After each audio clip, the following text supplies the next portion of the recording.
India का एक नया दुश्मन है। दुश्मन इतना वहशी और खतरनाक है कि हम सोच भी नहीं सकते। ना तो इसका कोई नाम है। Pan India star junior NTR की सेकंड पैन इंडिया फिल्म देवरा, जिसने 15 दिनों में 350 करोड़ कमाकर उन्हें उनकी हाईएस्ट ग्रॉसिंग सोलो फिल्म दी।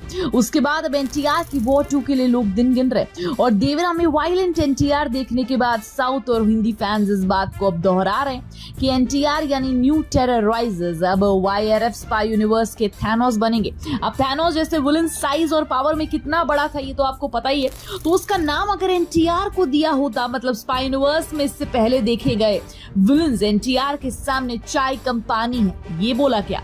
वैसे चाय कम पानी तो नहीं बोल सकते, पर हाँ थैनोस तो कोई छोटा मोटा शब्द तो है नहीं। देवरा में एनटीआर का खूंखार ब्रूटल अंदाज देखने के बाद किसी और पर ये टैग अब सूट भी नहीं करेगा। और अगर हम पिछले विलन को कंपेयर करें तो सबसे पहले 170 करोड़ में 474 करोड़ कमाने वाली वॉर में विलन बने थे टाइगर श्रॉफ, मतलब प्लास्टिक सर्जरी करवा के जो सौरभ बना था वो। और टाइगर और एनटीआर इनमें अगर कंपैरिजन करना हो तो एक तरफ है ग्लोबल स्टार और दूसरी तरफ एक फ्लॉप एक्टर, तो रिजल्ट काफी क्लियर है। फिर हम 1000 करोड़ कमाने वाली फिल्म पठान को देखें तो उसमें जॉन अब्राहम थे और जॉन का जो जिम एक मोस्ट पावरफुल विलन था। जिम का एक ऐसा कैरेक्टर था जिसे देखकर ऑडियंस ने ये तक बोल दिया कि ये शाहरुख खान को टक्कर देने वाला विलन है। जॉन का स्टाइल, एटीट्यूड एंड एक्शन सब कुछ इतना कड़कदार था जिस पर एक स्टैंड अलोन फिल्म बनाई जाए, ऐसा तब डिमांड हो रहा था। और वैसे भी खूंखार और डेंजरस एक्शन सीक्वेंसेस करने में जॉन काफी कमाल के। फिर उसके बाद टाइगर 3 में हमने इमरान हाशमी को देखा और सलमान खान के सामने इमरान भी काफी अच्छे दिख रहे थे। भले ही फिजिकल स्ट्रेंथ में कम दिखाई दे रहे हो, पर उनका माइंड गेम खेलने वाला कैरेक्टर अपनी एक अलग छाप छोड़कर चला गया, तो उनका अटेम्प्ट भी फर्स्ट क्लास था। पर जब एनटीआर से हम इन्हें कंपेयर करते हैं तब जाहिर है कि star value, acting, versatility, global fan base, इन सब के चलते एनटीआर ही सबसे भारी रखते हैं और उन्हें ऑलरेडी मैन ऑफ मासेस कहा जाता है। और वो पहली बार करियर में विलन कैरेक्टर प्ले करने जा रहे हैं, ऐसा सब कह रहे हैं, तो ऐसा नहीं है दोस्तों, क्योंकि दरअसल उनकी 2015 की फिल्म टेम्पर में उन्होंने नेगेटिव शेड प्ले किया और शुरुआत में जो ऑडियंस ने काफी पसंद किया। टेम्पर में उन्होंने एक करप्ट पुलिस ऑफिसर का कैरेक्टर निभाया जिसका ट्रांसफर होता है एक गुंडे की मदद करने के लिए, पर बाद में वो एक अच्छा पुलिस ऑफिसर भी बन जाता है।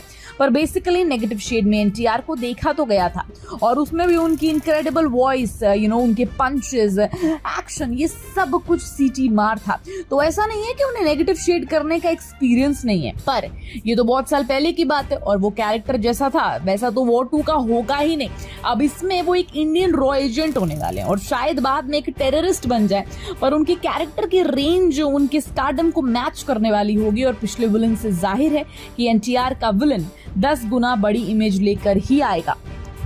वैसे विलन की लिस्ट एनटीआर तक खत्म नहीं होती, मतलब upcoming spy thriller film alpha में बॉबी देओल एंट्री मार रहे हैं। अब बॉबी एक ऐसा नाम है जो विलन प्ले करने के लिए लॉर्ड माना जाता है, तो उनका मुकाबला वैसे भी मुश्किल है। पर उसमें भी बात यह है कि एनिमल के बाद लगातार वो सिर्फ नेगेटिव कैरेक्टर्स ही कर रहे हैं, तो अब ऑडियंस को पता है कि वो क्या कर सकते हैं। पर एनटीआर का ये रोल नेवर सीन बिफोर अवतार होगा जो आदित्य के स्टाइल में देखने को मिलेगा, क्योंकि आदित्य ने खुद से ही प्रॉमिस किया है कि वॉर 2 में एनटीआर का कैरेक्टर लार्जर देन लाइफ ही होना चाहिए।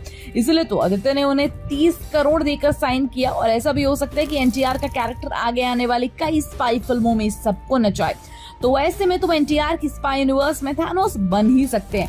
वेल, आपको इस पर क्या कहना है हमें कमेंट सेक्शन में जरूर बताना। And till then, keep watching Bollygrad Studios. Become an actor in Bollywood. WhatsApp hi to 88288 588.